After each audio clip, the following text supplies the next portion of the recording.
Hello बेटा, कैसे हैं आप? आई होप आप लोग सभी ठीक होंगे बच्चे। और आप सबके जो 10th क्लास के एग्ज़ाम है वो भी बहुत अच्छे जा रहे होंगे।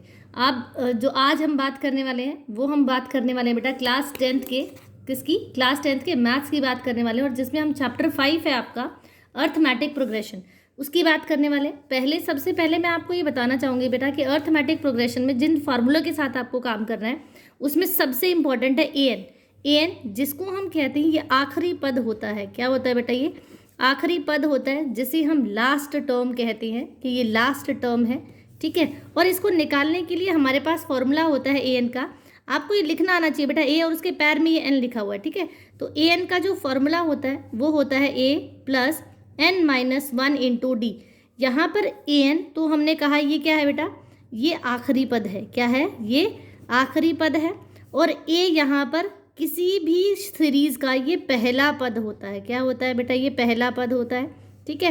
एन नंबर ऑफ टर्म्स होती है ये टर्म्स की, दैट इज पदों की संख्या होती है। क्या होती है? ये पदों की संख्या होती है जिसे हम कहते हैं नंबर ऑफ टर्म्स। ठीक है। और डी होता है यहाँ पर कॉमन डिफरेंस। क्या होता है बेटा? ये कॉमन डिफरेंस होता है, जो दो पदों के बीच का जो अंतर होता है उसे हम कॉमन डिफरेंस कहते हैं। ठीक है। तो आपके पास जो फॉर्मूला आया वो a n is equal to a plus n minus 1 into d. ये आपके पास फॉर्मूला आया बेटा। और यहाँ से आपको पता चला कि डी जो होता है उसे हम कॉमन डिफरेंस कहते हैं।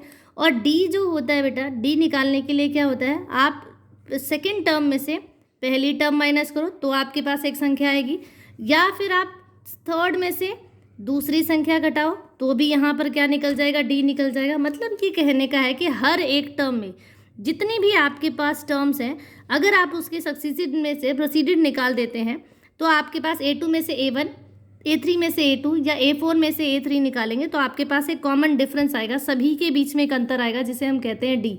क्या कहते हैं बेटा? जिसे हम कहते हैं डी। तो ये आप यहाँ से डी अगर आपका सबका कॉमन है, आपके टर्म्स के बीच में अगर ये डी सबका कॉमन है, ये सबके बीच का अंतर समान है, तो वो हमारी क्या हो जाएगी? अर्थमेटिक प्रोग्रेशन, मतलब वो सीरीज जो होगी वो आपकी एपी में मान ली जाएगी। जैसे आपके पास एक क्वेश्चन है बेटा, आपको इस क्वेश्चन से और भी ज़्यादा चीज़ें क्लियर समझ आएंगी।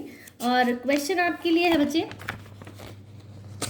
जिसमें आपको क्या करना है, आपको 10th टर्म निकालनी है। क्या निकालनी है बेटा? 10th टर्म निकालनी है। Find the 10th term of AP. AP का मतलब ये जो सीरीज आपके सामने दी हुई है ये ऑलरेडी एपी में है, ऑलरेडी एपी में है। तो ये आपका पहला पद है, दैट इज ये A1 फर्स्ट टर्म है आपकी, ये आपकी A2 that is second term है, ये आपकी A3 मतलब थर्ड टर्म है। और आपको निकालनी कौन सी है? 10th टर्म निकालनी है। मतलब आपको सबसे पहले पता चला कि आपको A10 निकालना है। क्या निकालना है? A10 निकालना है। जहाँ पर आपके पास क्या क्या गिवन है बेटा? फर्स्ट टर्म आपको कितनी दी है? 2। यहाँ से आपके जो पहला पद है वो कितना है बेटा? वो कितना आपके पास? 2 है। अब यहाँ से हम डी निकाल लेंगे। डी कैसे निकालेंगे? क्योंकि 3 पद दिए हुए हैं तो किसी भी 2 पदों के बीच का अंतर आप निकालो। कैसे? A2 minus A1। A2 second term मतलब दूसरा पद आपका कितना है बेटा? 7 है, माइनस पहला पद कितना है बेटा? 2। तो 7 माइनस 2 करोगे तो कितना निकल गया? 5। मतलब आपके पास जो डी की वैल्यू निकली वो निकली बेटा 5। तो अब आपके पास ए है और आपके पास क्या है? डी है। ठीक है। आपको निकालना क्या है बेटा? A10 निकालना है, मतलब 10वां पद निकालना है। क्या निकालना है? ये 10वां पद आपको निकालना है। तो अब हम अपना फॉर्मूला देखेंगे। आपके पास फॉर्मूला क्या था? an बराबर a plus n minus 1 into D. आपके पास ये फॉर्मूला है। an आपको निकालना है, an मतलब आपको A10 निकालना है। तो यहाँ n की जगह क्या दिया हुआ है? 10 दिया है, 10 दिया हुआ है। तो यहाँ पर इसका मतलब आपके पास जो n है उसकी संख्या कितनी हो गई बेटा? 10 हो गई। कितनी हो गई? 10 हो गई। ठीक है। अब हम अपने फॉर्मूले में वैल्यूज़ रख देते हैं। हमारे पास a मतलब पहला पद, पहले पद की वैल्यू हमारे पास कितनी है बेटा? वो 2 दी है, तो a की जगह हम रखेंगे 2, फिर ये जमा का निशान लगाएंगे, फिर ब्रैकेट n हमारे पास कितना है बेटा? 10। यहाँ पर जो a के नीचे जो लिखा होता है वही हमारा n होता है। तो नंबर संख्या हमारे पास कितने नंबर ऑफ टर्म्स? वो 10 है, माइनस 1। और फिर हमारे पास क्या है बेटा? डी। और डी हमने कितना निकाल लिया? 5। तो अब हम डी की जगह रखेंगे 5। इसके साथ कुछ नहीं लगा तो इसका मतलब ये गुणा में है। आपको ये चीज़ें ध्यान रखने की, ये गुणा में है और ये जमा में है। ठीक है। तो बच्चे इसमें कंफ्यूज हो जाते हैं, आपको फॉर्मूला बड़ा ध्यान से पुटअप करना है बेटा।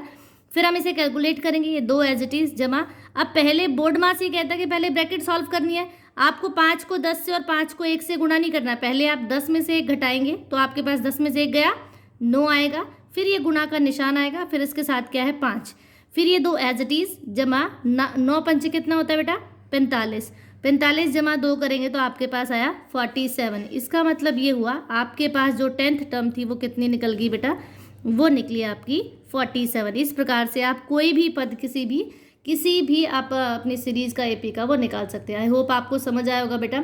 चलिए तो आज के लिए इतना ही। Thank you for the class.